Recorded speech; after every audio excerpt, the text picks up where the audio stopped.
ताज़ा खबर के दर्शकों का स्वागत है, देशवासियों का स्वागत है, भारतवासियों का स्वागत है। दर्शकों, अभी हाल ही में तूफान नाम की एक फिल्म आई, बॉक्सिंग के ऊपर आधारित है। बड़ा प्यारा सा उसके अंदर एक डायलॉग है। कोच उसके अंदर कहता है कि ये रिंग है, ये रिंग तुम्हारा घर है। याद रखो कि जब तुम्हारे घर के अंदर कोई आदमी घुस जाए, गैर आदमी घुस जाए, तो उसको निकालना तुम्हारा फर्ज है। रिंग को अपना घर मानो और उसके अंदर घुसे हुए अवैध आदमी को अपना दुश्मन या चोर मानो। बड़ी अच्छी। इस समय हम रिंग के अंदर है। ये FFW का रिंग है। FFW इंटरटेनिंग रेसलिंग है, मनोरंजक कुश्ती। आपने ज़रूर टीवी पर अपने बचपन से लेके अब तक ढेर सारी ऐसे प्रोग्राम टीवी पे देखे होंगे जिसमें कई सारे पहलवान मिलके आपस में लड़ते हैं और एक दूसरे को बहुत अच्छे तरीके से उठक पटक करते हुए गिराते हैं। उसका बड़ा मशहूर मनोरंजक नामों में से एक जो नेशनल नाम है WWE है, पहले वो WWF कहलाता था। द रॉक नाम के एक मशहूर अभिनेता उसी से निकले हुए हैं। हमारे यहाँ भी अभिनेता खली भी इसी मनोरंजक कुश्ती से निकले हुए हैं। मनोरंजक कुश्ती के ऊपर आई नाम की एक साउथ की बड़ी हिट फिल्म भी रही है। मनोरंजक कुश्ती और FFW इस विषय में बातचीत करने के लिए आज हम मौजूद हैं प्रिंस आदिवंशी जी के पास। प्रिंस आदिवंशी आप देख रहे हैं, ऐसी personality first class top class पहलवान वाली पर्सनालिटी पे है। मेरे ख्याल से इनको तो अक्षय कुमार भी देख ले तो अपनी फिल्म के अंदर काम दे दे। आइए इस बारे में बात करते हैं। प्रिंस जी, सबसे पहले दर्शकों को अपने विषय में बताइए। जी नमस्कार, मेरा नाम है प्रिंस आदिवंशी और मेरा रिंग नेम है Prince Adivanshi, the king of aggression. और मैं FFW सुपरस्टार रेसलर हूँ और FFW भारत की पहली रेसलिंग कंपनी का को फाउंडर भी हूँ, यहाँ मास्टर ट्रेनर भी हूँ, क्रिएटिव डायरेक्टर भी हूँ और टैलेंट सर्चर भी हूँ। बहुत बढ़िया। कैसे शौक लगा आपको पीतमपुरा के एक छोटे से, दिल्ली के पीतमपुरा के एक छोटे से गांव में रहने वाले एक बालक को कैसे सूझा कि मैं विशाल शरीर वाला देवकाय भीम आदमी बनूं? देखिए, बचपन से ही ना मेरे जो दादाजी हैं वो पहलवान रहे हैं। अच्छा। पहलवान स्वर्गीय श्री जागेराम पहलवान जी नाम है उनका। अच्छा। तो वो बचपन से ही मुझे इंडियन स्क्वाट्स कराते रहते थे। अच्छा। पुशअप्स और सपाटे, दंड बैठक, ये सब कराते रहते थे। अच्छा अच्छा। तो इनमें माहिर थे बचपन से ही। तो उन्होंने मुझे कहा था, फिर एक मेरे मामा जी थे, वो मामा जी कहते थे मैं तो इसको बड़ा होके पहलवान बनाऊंगा। और वो भी पहलवान ही थे मेरे मामा जी, जो श्री प्रताप जी। तो वो भी पहलवान बनाना चाहते थे मुझे। बट फादर का सपना कुछ और था। मेरे फादर चाहते थे कि मैं बॉलीवुड में जाऊं और हीरो बनूं, एक्टर बनूं। मदर चाहती थी कि मैं पायलट बनूं। तो अब देखिए किस्मत यहाँ ले आई। किस्मत मुझे FFW में ले आई। और अब FFW में देखिए मैं पावर लिफ्टर भी रह चुका हूँ, आर्म रेसलर भी रह चुका हूँ, मॉडलिंग भी कर ली, एक्टर भी मैं रह चुका, थिएटर आर्टिस्ट भी मैंने किया। और गरीब बच्चों के लिए स्कूलों में जा के स्वास्थ्य विभाग के साथ मिलकर मैंने डेंगू को जड़ से ख़त्म करने का अभियान भी चलाया। परंतु मैं कहीं नहीं रुक पाया, सिर्फ यहाँ रुका हूँ, FFW के रिंग में। और FFW भारत की पहली रेसलिंग कंपनी होने के साथ साथ एशिया में एशियन एक्सीलेंस अवार्ड जिसको मिला है वो FFW आपकी कंपनी है। इसके लिए पूरे देश को गर्व होना चाहिए। और एशियन एक्सीलेंस अवार्ड जो मिला है, बेस्ट प्रॉमिसिंग रेसलिंग कंपनी का अवार्ड मिला है, Asia's best wrestling company and Asia's best security, India's best security company का अवार्ड आपकी भारत की कंपनी को मिला है। अब अंग्रेजों के पीछे भागने की जरूरत नहीं है। अब आप ही के देश में, आपके देश में FFW है। अब आपके मनोरंजन के लिए अब FFW आ गया। और मेन FFW सर आया किस लिए था? देखिए, आप तो, आपके बिना तो कुछ होता नहीं, क्योंकि चौथे स्तंभ आप ही हैं, मीडिया। तो मेन चीज़ ये इसलिए बना था कि बचपन से देश से ना बड़ा प्यार रहा है, क्योंकि फादर, मदर, दादा, दादी सब बचपन से ही डाल रहे हैं दिमाग में कि भाई देश है तो सब है। बहुत बढ़िया। देश के बिना कुछ नहीं है। देश का नाम करोगे तो वही एक बचपन से ही दिमाग में है कि देश है तो हम है। तो हुआ क्या था, बचपन से ही WWE के हम फैन हैं। और WWE ने कुछ ऐसा काम किया कि उसने हमारे भारत देश के झंडे से नाक पोंछ दी। नाक तो पोंछी, फिर उसके बाद उस झंडे के डंडे से उसको पीटा जो इंडियन है ही नहीं। टाइगर नाम का था और कैनेडियन है वो। अच्छा। और इंडिया के झंडे की तुम ऐसी स्क्रिप्ट बना रहे हो, तुम ऐसे स्क्रिप्टेड मैच रखते हो, तुम ऐसी स्क्रिप्ट क्यों बनाते हो? किसी के देश के मान सम्मान के साथ तुमने कैसे खिलवाड़ किया? अरे भाई, कोई रुमाल थोड़ी है, हमारे देश का झंडा है। ये देखिए कैसे झंडा लगा हुआ है यहाँ पर, और वहाँ देखिए सबसे ऊपर झंडा है। जितनी भी कंट्रियां हैं सबसे ऊपर झंडा हमारा मिलेगा आपको, क्योंकि अब हम भारत को ऐसी चीज बना देंगे कि सिर्फ भारत में ही नहीं पूरे विश्व में FFW इंडिया का डंका बोलेगा। तो ये रीजन ये था, इन्होंने हमारे देश के झंडे से पूछा और रीजन ये था, कर्ट एंगल ने पूछा, हमने उसका प्रोटेस्ट किया। हमने 2-3 हज़ार पहलवान लेके हम लोग पहुंचे हैं और 2-3 हज़ार पहलवान लेके हमने जंतर मंतर पर धरना किया है। धरना करने के बाद इन लोगों ने WWE से ही नहीं, पूरी वर्ल्ड से, पूरे इंडिया से माफी मांगी है। WWE ने WWE से खुद से भी माफी मांगी इन्होंने। अच्छा। और इंडिया के एक नागरिक से माफी मांगी है। और इन्होंने ये कहा कि पूरी इंडिया के एक इंसान से हम हाथ जोड़ के माफी मांगते हैं, एंड FFW से भी। तो ये हिस्ट्री है ना। हम इस टॉपिक पर अभी आते हैं। अच्छा, FFW के बारे में बात करें, इसमें मनोरंजक कुश्ती की बात करें तो इसमें बच्चों को या इसमें भाग लेने वाले व्यक्ति को काफ़ी लोकप्रियता मिलती है, अच्छी पर्सनालिटी मिलती है, बहुत सारे प्रशंसक भी मिलते हैं, खाने पीने को भी काफ़ी मिलता है। लेकिन उसके बावजूद ये महंगे गेमों में से है। भारत के जो कुछ महंगे गेम हैं जिनमें ज़्यादा एनर्जी, ज़्यादा पैसा खर्च करना पड़ता है, उनमें से है। तो कैसे बच्चे इसमें भाग ले सकते हैं? भारत तो अभी भी दुनिया के गरीब देशों में से गिना जाता है, अभी भी हम उतने ज़्यादा अमेरिका, लंदन की तरह नहीं है। देखिए नहीं है तो देखिए, वो बात मैं आपकी सहमत हूँ, लेकिन अब आने वाले वक्त में अब भारत किसी से पीछे नहीं रहेगा, क्योंकि हमारा भारत विश्व गुरु है। और उसके साथ साथ हमारे भारत में अब डेवलपिंग स्टार्ट हो चुकी है। अब यहीं से ले लीजिए प्रो रेसलिंग की डेवलपिंग। 2009 में जब हम इस कंपनी को लेके आ रहे थे तो लोग कहते थे, नाम नहीं लेना चाहूँगा, आपके चैनल के माध्यम से वो लोग देख लेंगे, हम किसी का नाम नहीं लेना। हाँ, तो वो लोग भी देखेंगे और सबके लिए मैं बताता हूँ। वो लोग ये कहते थे कि ये गेम तो इंडिया में हो ही नहीं सकता, ये तो अंग्रेज ही कर सकते हैं, वही है, तुम्हारे बस की नहीं है ये चीज़। लेकिन आज वो लोग भी तालियां बजाते हैं। अच्छा। वो लोग कहते हैं कि भाई वाकई FFW ने ऐसा चमत्कार, ऐसा करिश्मा कर दिखाया है कि ये गेम भारत में कैसे स्टैंड कर दिया FFW ने। वो किस लिए स्टैंड किया? क्योंकि हम चाहते हैं अंग्रेजों को नहीं देखना, अपने भारत के खिलाड़ियों को तैयार करके उनका सुपरस्टार बना के देखना। क्या गरीब बच्चे भी खेल में भाग ले सकते हैं? गरीब बच्चे बहुत सारे हैं जो भाग ले रहे हैं। अभी ये बिहार के एक बच्चे के बारे में हमने एक किस्सा सुनाया। बिल्कुल, बिहार का एक बच्चा है, वो भाग के आया अपने घर से और उसके पेपर थे, एग्जाम्स थे उसके। आप YouTube पे जाएंगे FFW के, उसमें आप देख सकते हैं इस वीडियो को। तो वो बच्चा भाग के आया, बोला कि सर मैं आपका फ़ैन हूँ, मुझे आप जैसा बनना है। अच्छा। और मैंने उसको समझाया, बेटा एज क्या है? सर 16 साल है, होगी 2-3 साल पुरानी बात है ये। तो मैंने उनको समझाया कि बेटा आप ठीक है रेसलर बन सकते हैं, आप 10th क्लास क्लियर कीजिए अच्छे नंबरों से, उसके बाद मैं आपको मौका देता हूँ। फिर मैंने उसको मौका दिया और आज वो एक सफल रेसलर है और अंडर ट्रेनिंग है, और बहुत ही जल्द वो एक फाइट भी खेलने वाला है।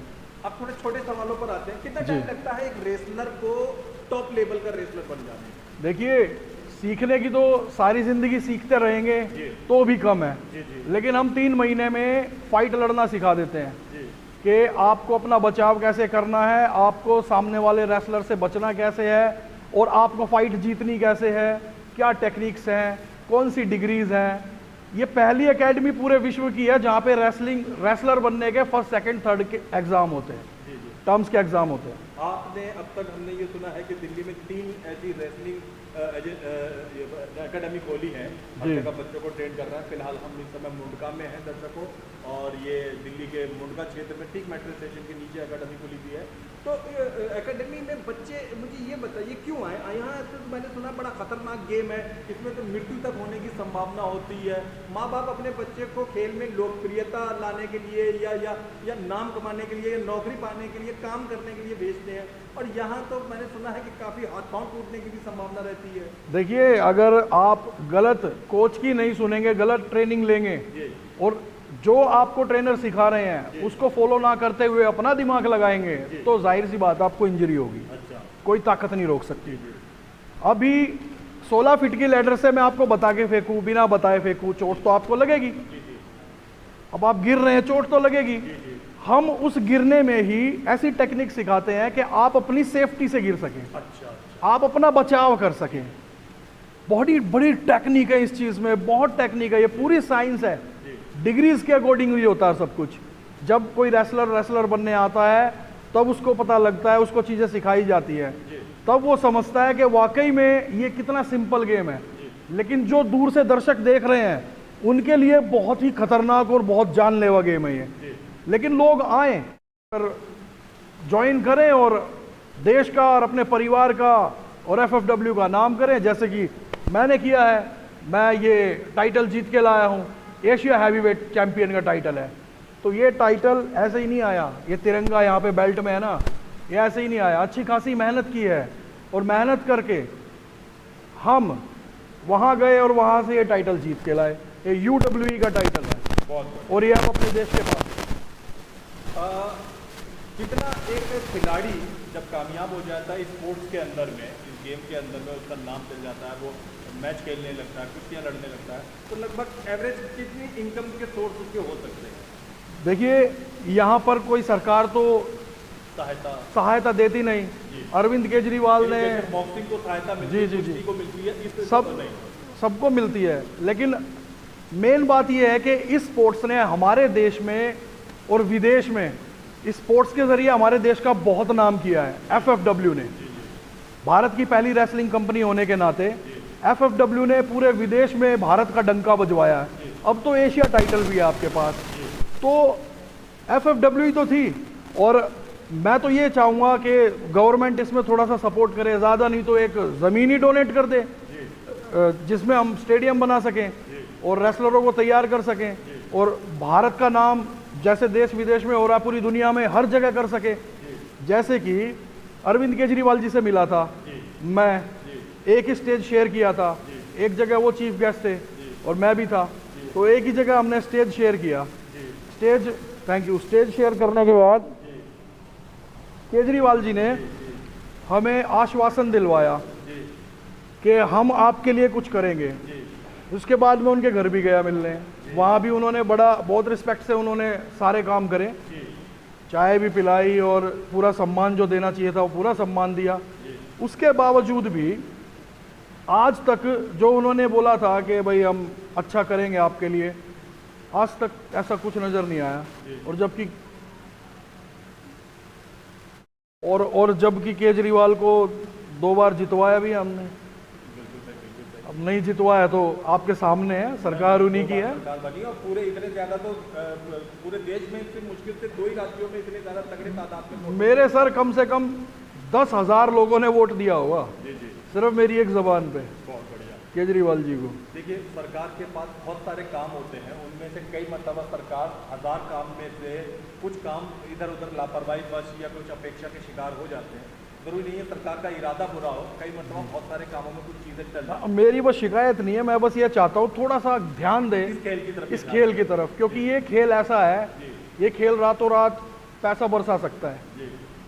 ये इतना महंगा खेल है और उसके बावजूद भी ये बहुत टॉप क्लास में जा सकते हैं। अभी टॉप क्लास हैं लेकिन और ज़्यादा वर्ल्ड वाइड चाहिए, पूरा विश्व जाने के भाई इंडिया है, बस ये फिल्मों पर आते हैं हम जी।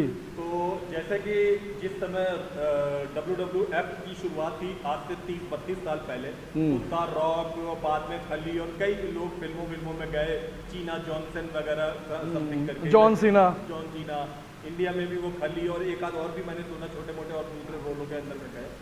इस एफएफडब्ल्यू की तरफ अभी टीवी इंडस्ट्री का या फिल्म इंडस्ट्री का ध्यान जा रहा है या अभी थोड़ा देखिए ध्यान आ रहा है पूरा। मैं ब्रांडिंग कर चुका हूँ एस्कॉर्ट्स ट्रैक्टर और क्रेन्स की। अच्छा।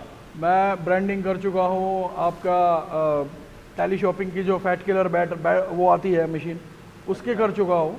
एंड इसके अलावा मैं ब्रांडिंग कर चुका हूँ मदर डेयरी मिष्ठी दही, आदिवंशी वीर सेना का ब्रांड एम्बेसडर हूँ मैं। अच्छा। तो ये रेसलिंग से ही मिला है मुझे। इसके अलावा हमारा एक लड़का है टार्जन, वो मुंबई में अभी शूटिंग कर रहा है एक टीवी शो और टीवी सीरियल और एक फिल्म के लिए भी। अच्छा। इसके अलावा हमारा एक लड़का है 7 फुट 8 इंच हाइट है उसकी, सनी नाम है उसका। तो वो जो है अभी अमिताभ बच्चन साहब, दीपिका पादुकोण और प्रभास के साथ मूवी कर रहे हैं। तो हम जो है बॉलीवुड की तरफ भी लेके जा रहे हैं अपने रेसलर्स को। जैसे कि अभी लॉकडाउन हुआ था, काफ़ी नुकसान हुआ सबका, पूरे विश्व में ही सभी का हुआ है।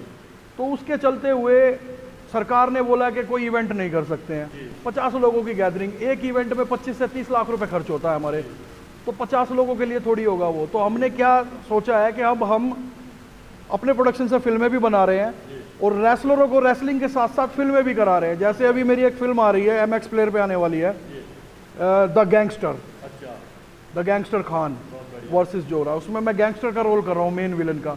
फिर एक और फिल्म मेरी आने वाली है अभी टीवी पर, उसकी शूटिंग 80% हो गई है, 20% बाकी है। उस फिल्म का नाम है काव्या। वो लिव इन रिलेशनशिप पर डिपेंड है फिल्म, और एक हॉरर मूवी है, उसमें एज ए हीरो काम कर रहा हूँ। एक और फिल्म आ रही है, वो भी स्टार्ट होने वाली है, अक्टूबर में स्टार्ट होगी। उस फिल्म का नाम मैं आपको बता देता हूँ, ड्रग्स एक खौफ। वो ड्रग्स के लिए है, उसकी शूटिंग नेपाल, दिल्ली, मुंबई, दुबई और स्विट्जरलैंड में है। तो अभी हमारे ये प्रोजेक्ट चल रहे हैं। आपने बहुत ही ज़बरदस्त क्वेश्चन पूछा और उसका यही जवाब है कि रेसलिंग के साथ साथ बच्चों को, जो रेसलर आ रहे हैं, उनको फिल्मों की तरफ भी ले जा रहे हैं हम। म्यूजिक वीडियो, मॉडलिंग, टार्जन है, जैसे कितने रैम्प शोज कराते हैं, और रोको भी उस फिल्म में काम कर रहा है। और हमारे कई सारे रेसलर हैं, कम से कम 12-13 रेसलर हैं जो उस फिल्म में काम कर रहे हैं जी। अच्छा, खेल और पॉलिटिक्स पर आते हैं। पॉलिटिक्स की पावर जब तक ना हो, तकरीबन कोई खेल उतना ज़्यादा डेवलप नहीं कर पाता है, ग्रो नहीं कर पाता। मैं ऐसी बहुत सारी खेल फेडरेशन को जानता हूँ जिसके टॉप लीडर या टॉप बॉस जो है, या प्रेसिडेंट, चेयरमैन टाइप के जो है, वो कोई बहुत बड़ी पॉलिटिकल हस्तियाँ। अभी तक क्या वजह है कि पॉलिटिकल हस्तियों का इस खेल की तरफ ध्यान नहीं दे जा पा रहा जोड़ने के लिए? वजह सिर्फ एक ही है कि अभी इतना ज़्यादा गवर्नमेंट इसमें क्यों नहीं आ रही है, क्योंकि गवर्नमेंट इसमें आएगी तो ये अंडरटेक हो जाएगा गेम। BCCI देख लो ना, प्राइवेट ही तो था, गवर्नमेंट इन्वॉल्व हो गई, तो अब आपके सामने ही है। अब खेल और ड्रग्स पर आते हैं। पिछले 4 साल से खेल और ड्रग्स के तालमेल की बहुत सारी खबरें अलग अलग अखबारों में छपती रहती हैं, चीज़ें आती रहती हैं। इस खेल के खिलाड़ियों को ड्रग्स से, नशा से, सिगरेट, पान, बीड़ी, स्मैक, फलाना ठिकाना जो भी है झमेले, उनसे दूर रखने के लिए आप क्या संदेशा देते हैं? देखिए, जिंदगी चरस गांजा शराब तो नहीं, जिंदगी चरस गांजा शराब तो नहीं। अरे ज़रा सोचिए, ये आदत कहीं ख़राब तो नहीं? बहुत बढ़िया, बहुत खूब। तो जान है तो जहान है, फिटनेस है तो इंसान है। यही सबक देते हैं हम बच्चों को। और हमारे यहाँ जो भी ये काम करता पाया जाता है, कॉन्ट्रैक्ट करते हैं हम लोग, जो भी ये पाया जाता है उसको हम सीधा बाहर निकाल के फेंक देते हैं और उसको दोबारा FFW में एंट्री नहीं देते। मतलब एक अच्छा FFW खिलाड़ी बनने के लिए नशे से दूर रहना जरूरी है। नशे से बहुत दूर रहना ज़रूरी है। जैसे महाराष्ट्र से 3 लोग, यूपी से था एक बंदा, उसको निकाला, कुछ और भी थे, 18 लोगों को एक साथ हमने आउट किया। और भी बहुत सारे लोग थे, गर्ल्स भी थी इसमें। वो आते हैं, स्टार बन जाते हैं, फिर वो क्या है ना, वो स्टारडम हजम नहीं हो पाता, और जिसको स्टारडम हजम होता है वो FFW में रुकता है और लंबे टाइम तक सुपरस्टार बना रहता है। जैसे रोको है, टार्जन है, पंपिंग ब्रदर है, थंडर है, ब्लैक जैगुआर है, और इसके अलावा बहुत सारे रेसलर हैं। अभी तो बहुत सारे हैं, किस किस के नाम मैं लूँगा आपके सामने। अच्छा, अंतिम सवालों की तरफ आते हैं। इस गेम में हम ज़्यादातर, इस गेम में क्या कुश्ती हो, बॉक्सिंग हो, या ताकत आजमाने वाले जो भी गेम हो, ज़्यादातर उसके अंदर पुरुषों का कब्जा रहता है। इस गेम के अंदर क्या महिलाएं भी आती जाती हैं? बिल्कुल आती जाती हैं। मैंने अभी एक नाम लिया था, ब्लैक जैगुआर, महाराष्ट्र नासिक से है। अच्छा। ब्लैक जैगुआर नासिक केसरी है। अच्छा। और गोल्ड भी ले चुकी है मैट रेसलिंग में। अच्छा। और महाराष्ट्र से है, महाराष्ट्र की मिट्टी से है। तो ये जो है, ये रेसलर इतनी धमाकेदार रेसलर है। जब मेरे पास आई थी ये 17 साल की थी जब ये मेरे पास आई थी। अच्छा। तो 2016 से आज इसको देख लीजिए कितना टाइम हो गया है। ब्लैक जैगुआर, अच्छा, आप देखेंगे तो उसका वो रहा फोटो वहाँ पे। ये देखिए आप, जो मैंने हाथ ऐसे किया हुआ है ना, उसके साथ में टच करना नायक एक बार दिखाना जरा। ब्लैक जैगुआर वो जो महिला रेसलर है, और ये बहुत स्पीड में स्टंट करती है। अच्छा। और सारे पावर स्टंट करती है, थर्ड रोप के स्टंट करती है। अच्छा। अच्छा। इसके अलावा और भी बहुत सारे रेसलर हैं हमारे पास। एक हैवी वेट में मोना है, उसका 110 kg वेट है, वो तोड़ फोड़ करना जानती है। तो जब इनके मतलब इन्हें गिराया जाता है सीढ़ियों से, कुर्सियाँ इनकी पीठ पे मारी जी। जाती हैं, तो ये कोमल महिलाओं को थोड़ा सा ज़्यादा नहीं कुछ तकलीफ सहन करनी पड़ती है? नहीं, आप जिस दिन ट्रेनिंग सेशन हो ना गर्ल्स का, जी उस दिन आप आएँ और आप देखेंगे ना, जैसे आप शेक हैंड करेंगे ना लड़कियों से, शेक हैंड से ही आप अंदाज़ा लगा लेंगे, उनका भारी भरकम हाथ ही बता वो हाथ ही बता देगा आपको कि ये FFW सुपरस्टार डीवा है। अच्छा, वो हाथ ही बता देगा और कुछ बताने की ज़रूरत ही नहीं पड़ेगी आपको। बहुत बढ़िया, बहुत और ये तैयार की जाती हैं, जी टीवी से इनको दूर रखा जाता है, इनको फ़ोन से दूर रखा जाता है, ये सिर्फ इनके दिमाग में यही डाला जाता है आपको अपने देश का नाम करना है, ये आपका डाइट है, ये आपको खाना है, ये आपके वर्कआउट है। सुबह उठे वेट ट्रेनिंग, रेस्ट, दोपहर को रेसलिंग की ट्रेनिंग 5 से 6 घंटे चलती है, फिर रेस्ट, उसमें डाइट लेनी होती है, रात में फिर कार्डियो ट्रेनिंग होती है इनकी, क्रॉसफिट वगैरह। तो ये सोचिए टीवी देखने का भी टाइम नहीं मिलता, 8-9 बजे बस ये होता है इन बच्चों को, मेल और फीमेल को दोनों को सोना है, ताकि सुबह जल्दी उठ के रिकवर कर सके। कितने घंटे की ट्रेनिंग एक खिलाड़ी को लेनी पड़ती है? यहाँ पर 6 घंटे की ट्रेनिंग होती है रिंग की, 2 घंटे की वेट ट्रेनिंग सुबह, 2 घंटे की शाम की। 4 घंटे, हाँ, टोटल मिला के 10 घंटे लगा के चलिए आप। मतलब एक दिन में खिलाड़ी 10 घंटे देता है इस खेल को, तो हाँ। जाके वो टॉप प्लेयर बन पाता है। हाँ, 1 मिनट 1 मिनट में 1 मिनट रिंग के अंदर टिकने के लिए 11 किलोमीटर रनिंग चाहिए आपको जी जी, रोज़ की। यदि आप इस रिंग में 1 मिनट किसी फाइटर के आगे टिकोगे तो आपको 11 किलोमीटर की रनिंग चाहिए रोज़ाना में, नॉन स्टॉप, बिना रुके। रिंग के अंदर आके क्या कुश्ती की कोई टाइमिंग भी होती है या अनलिमिटेड होता है? इसमें कोई रूल नहीं है, कोई टाइमिंग नहीं है, इसमें सिर्फ फाइट है। रिंग में घुसे हो। देखिए कुछ भी नाजायज़ नहीं है, सब कुछ जायज़ है। एक खिलाड़ी मैं हूँ, मैंने 10 रेसलरों को हैंडीकैप मैच कर दिया मैंने, 10 रेसलर। अच्छा, वो चैलेंज करता है, इस वजह से 4-5 खिलाड़ी टूट पड़ते हैं। अगर उसकी मर्जी नहीं होगी तो वो कैसे आ जाएंगे? और कुछ ऐसा भी होता है, कुछ सिचुएशन में ऐसा भी होता है कि एक रेसलर होता है, जैसे कश्मीर वाली शीरे कश्मीर स्टेडियम में फाइट थी मेरी जी उस फाइट में मुझसे बदला लेने के लिए 9 से 10 रेसलर आए थे जी और उन लोगों ने मुझसे बदला लेने की कोशिश की और रिंग में घुस गए। जी, मुझे अकेला देखकर 2-3 रेसलर आए मुझे बचाने, लेकिन अच्छा। इतने सारों को देख के सब भाग गए। जी फिर सनी 7 फुट 8 इंच का जो है वो आया था मुझे बचाने, उस अकेले ने सब रेसलरों को धोया और उसने मुझे बचाया वहाँ। और वरना वो तो, क्योंकि मैं मैच जीत गया था रॉयल नंबर, तो उन्होंने अपने गुट बना लिए, गुट बना के मुझे अकेले को मारने की कोशिश की और जान से ही मार देते वो, अगर सनी नहीं आता तो। सनी ने एंड टाइम पे आया और एंड टाइम पर मुझे उन लोगों से बचाया और उसके बाद चेयर्स किया मैंने और सनी ने खुशी खुशी। फिर हम लोग अपने जो लॉकर रूम है उसमें गए। खेल जगत में एक पुरानी कहावत है, खेल खेल की भावना से खेलना चाहिए। हाँ। तो क्या इस खेल के अंदर, आपके इस मनोरंजक कुश्ती खेल में, लोग खेलते खेलते पर्सनल ले लेते हैं मामले को? देखिए बहुत बार होता है लोग पर्सनल ले जाते हैं, लेकिन मैं अपने गेम में ईमानदारी से खेलता हूँ, जी, सच्चाई से खेलता हूँ। दूसरे अपने शिष्यों को भी यही सलाह देते हैं आप? मैं सभी को यही सलाह देता हूँ कि आप अपने गेम के प्रति सच्चाई और ईमानदारी रखिए, अपने देश के प्रति सच्चाई और ईमानदारी रखिए, तो आप ज़रूर टॉप पे जाओगे और बड़े सुपरस्टार बनोगे। ये मैं सभी को बताता हूँ। लेकिन कुछ रेसलर ऐसे होते हैं जो सनकी होते हैं, जो सनक निकालना चाहते हैं पीछे से। जैसे लास्ट टाइम तालकटोरा स्टेडियम में फाइट हुई थी मेरी, ये देखिए टाके हैं जी ये सारे मेरे सिर पे टाके हैं, जी जी ये आँख पे पूरा टाका है। जी ये टाका मुझे लगा था तालकटोरा स्टेडियम में। मेरी मदर भी थी जिनको एकदम चेस्ट पेन हो गया था वो देख के। अच्छा, सारा मुंह आप गूगल पे देख सकते हैं, ब्लड से भर गया था। मतलब सनक निकालने के लिए एक रेसलर ने, उसको खैर निकाल दिया गया, सनक निकालने के लिए 4-5 शेर उसने सर पे मार दी और सर फट गया मेरा, यहाँ से ऐसे पूरी बोन बिखरी थी मेरी। जी। तो वो ये सनक का बता रहा हूँ। इतना ज़्यादा खतरनाक तरीके से चोट लगना, मम्मी आपकी मना नहीं करती हैं बेटा ये सब? देखिए शुरू में बहुत मना किया जी जब उनको लगा ना कि भाई मेरे बच्चे का देश और विदेश में नाम हो रहा है जी जी और दुनिया मान रही है। जी जी स्कूलों में चीफ गेस्ट बुलाते हैं, जिमों के उद्घाटन के लिए बुलाते हैं, रेस्टोरेंट्स की ओपनिंग के लिए बुलाते हैं।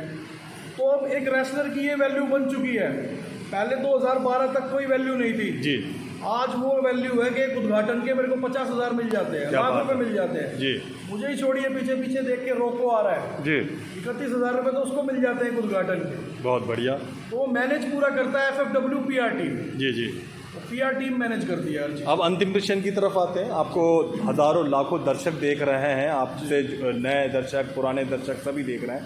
आप जो बच्चे उत्सुक हों आपको देखकर, आपकी बातें सुन के वो भी इस एकेडमी में आना चाहें, कैसे आपसे संपर्क कर सकते हैं? देखिए, संपर्क के लिए नंबर मैं बता देता हूँ। आप अपना नंबर बताइए। नंबर है, दर्शकों स्क्रीन के ऊपर प्रिंस आदिवंशी जी का नंबर आ रहा है। अगर आप में से किसी को भी इस खेल में ज़रा भी रुचि है, इससे संबंधित आप इसे ज्वाइन करना चाहते हैं या कोई इससे जुड़े हुए सवाल करना चाहते हैं, नीचे प्रिंस आदिवंशी जी का नंबर है, आप डायरेक्ट उन पे फ़ोन पे बात कर सकते हैं। 8076803040। व्हाट्सअप है 8826926946। आप इन नंबर पर संपर्क कर सकते हैं। डायरेक्ट फेसबुक पे पेज है FFW का, उस पर आप जा सकते हैं। यूट्यूब चैनल पे जा सकते हैं FFW के। साथ साथ FFW की वेबसाइट है www.ffwworld.com। आप यहाँ जाकर पूरा क्वेरीज कर सकते हैं कि आपको रेसलर बनना है, और यदि आपको रेसलर बनना है, देश का नाम रोशन करना है और विश्व में छाना है, तो आप आए और अपना दम दिखाएं। यदि आप में दम है तो आइए और इस रिंग पर रेसलर बनिए और आने वाले सुनहरे भारत का भविष्य बनिए। आपने हमारे चैनल को समय दिया, इसके लिए बहुत बहुत धन्यवाद। दर्शकों, आगे भी हम आपको इसी तरीके के मनोरंजक और बेहतर प्रोग्राम दिखाते रहेंगे। अगर आपके आसपास में भी कोई खेल से जुड़ी हुई गतिविधि और आप चाहते हैं वो सामने आए, नीचे लिखा हुआ है, हमारे चैनल को ज़रूर बताएं। देखते रहिए, दिखाते रहिए ताज़ा खबर। जय हिंद, जय भारत।